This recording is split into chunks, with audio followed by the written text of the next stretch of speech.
నమస్తే.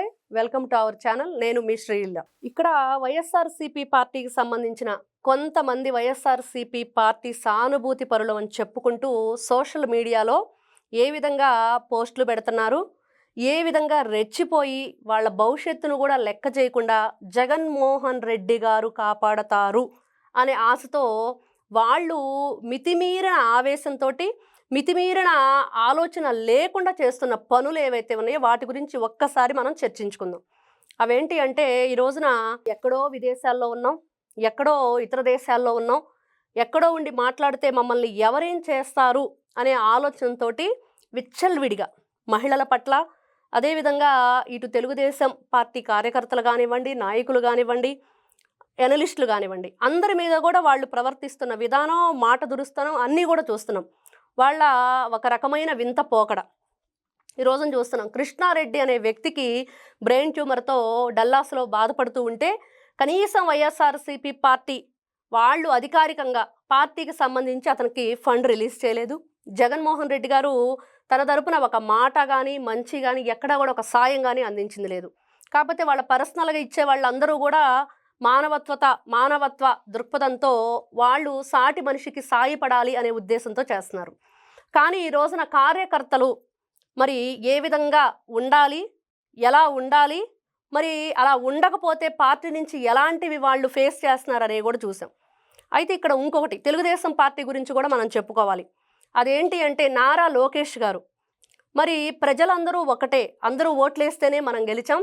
మరి ఆ పార్టీ నుంచి కానీ లేకపోతే ఆ పదవి నుంచి కానీ మనం ప్రజలకి ఏం చేయాలి అనేది ఒక్కటే మనకు ఉండాలి. అది ఏ పార్టీ అయినా సరే మనం వాళ్ళది మానవత్వంతో చూడాలి అనే ఆలోచనతోటి గతంలో ఎన్నో సందర్భాల్లో నారా లోకేష్ గారిని ట్రోల్ చేసిన వాళ్ళకు కూడా ఆయన సహాయ సహకారాలు ఒక ఎక్స్ పోస్టుల ద్వారా కానివ్వండి, ఒక సోషల్ మీడియాలో ఏదైనా ఎవరైనా ఒక పోస్ట్ చేస్తే నారా లోకేష్ గారిని ట్యాగ్ చేస్తూ వెంటనే వాళ్ళకి సహాయం అందించిన సందర్భాలు ఎన్నో. అయితే ఈ రోజున ఏంటి ఈ వ్యత్యాసం?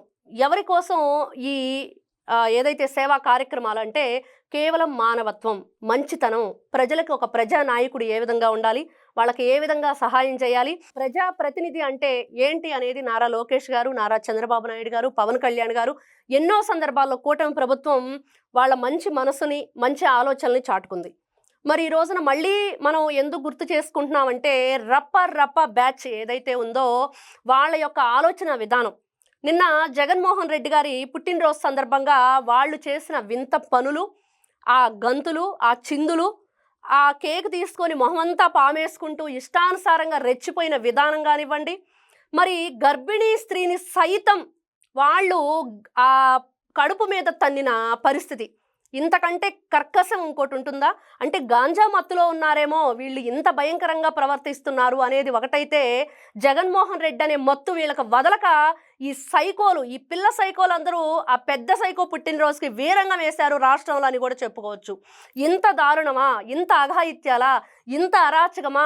2019 నుంచి 24 వరకు రాష్ట్రాన్ని అధోగతి పాలు చేసి, అంధకారమయం చేసి, 30 సంవత్సరాల అభివృద్ధిని వెనక్కి తీసుకెళ్లిన వీళ్ళు ఈ రోజున ఏం చేశాడు మీ నాయకుడు అని చెప్పేసి మీరు పుట్టినరోజు వేడుకలు చేస్తున్నారు, ఏం చేశారు మీ నాయకుడు అని చెప్పేసి ఇంత వీరంగాలు వేశారు. ఈ విధమైన సైకోయిజాన్ని మళ్ళీ ఇంకోసారి సైకో ఎవరైతే జగన్మోహన్ రెడ్డి కోసం మీరు ఇంత హడావుడి ఆర్భాటంతో ప్రజలను ఇబ్బంది గురి చేస్తూ చేశారు. అంటే ఒక్కటే ఇక్కడ ఆలోచించుకోవాలి. ఈ రోజున జగన్మోహన్ రెడ్డి గారు ఓ పెద్ద 50-30 అడుగుల ఫెన్షింగ్ వేసుకొని ఇంటి చుట్టూ ఎక్కడో లోపల లక్షల కోట్ల ఖర్చు పెట్టేసి లాయర్లు పెట్టుకొని బ్రతుకుతున్నాడు. మరి మీరంతా ఎక్కడున్నారు? ఏ విధమైన జీవనంలో గడుపుతున్నారు? ఎలాంటి మెసేజ్ ఇస్తున్నారు? మీ భార్యా బిడ్డల పరిస్థితి ఏంటి, నీ తల్లిదండ్రుల పరిస్థితి ఏంటి, నీ భవిష్యత్తు ఏంటి, నీ బిడ్డల భవిష్యత్తు ఏంటి అనేది ఒక్కసారి మీరు ఆలోచించుకుంటే, యువత ఎవరైనా సరే డ్రగ్స్ వద్దు బ్రో అని చెప్పేసి ఈ రోజున కూటమి ప్రభుత్వం చేపట్టిన కార్యక్రమాలు కానివ్వండి, అదేవిధంగా మీరందరూ కూడా ప్రశాంతమైన జీవితం గడపండి. మరి ఎవరైతే ఈ రోజున చాగంటి కోటేశ్వరరావు గారి ప్రవచనాల్ని పెద్దల్ని ఏ విధంగా గౌరవించాలి, మన భవిష్యత్తుని మనం ఏ విధంగా తీర్చిదిద్దుకోవాలనే మాటలు పాఠ్యాంశాల్లో చేర్చడం కానివ్వండి, ఇవన్నీ కూడా ఎందుకు యువత కోసం చేస్తున్నారు అంటే వాళ్ళని మంచి నడవడిక ఉండాలి, వాళ్ళని మంచి వైపు నడిపించాలి, వాళ్ళకు ఒక బంగారు భవిష్యత్తుని ఇవ్వాలి అనే ఆలోచనతోటి. కాబట్టి ఇక్కడ యువకులంతా గుర్తించవలసింది ఏంటంటే ఆ సైకో ఇజాన్ని వదిలిపెట్టండి, స్వచ్ఛందంగా ప్రశాంతమైన జీవితంలోకి ప్రజలకు మంచి చేసే విధంగా మనం నడవాలి అనేది. కాబట్టి రాష్ట్రానికి ఏది మంచి జరుగుతుంది, 2047 అనే విజన్తో నారా చంద్రబాబు నాయుడు గారు కూటమి ప్రభుత్వం కలిసి ఏ విధంగా ముందుకు వెళుతుంది, మన భవిష్యత్తు ఏంటి, మన బిడ్డల భవిష్యత్తు ఏంటి అని ఆలోచించుకుంటే మళ్ళీ ఇలాంటి పనులు చేయరు. ఇలాంటి సైకో బ్యాచ్ రప్ప అనే ప్లకార్డ్స్ పట్టుకోరు, గంజాయి వద్దు బ్రో అనే దానిలో మీరు కూడా జాయిన్ అవుతారు. అదేవిధంగా మీ సలహాలు సూచనలు కూడా రాష్ట్రానికి ఇవ్వగలిగే స్థాయికి మీరు రావాలని కోరుకుంటూ నమస్తే.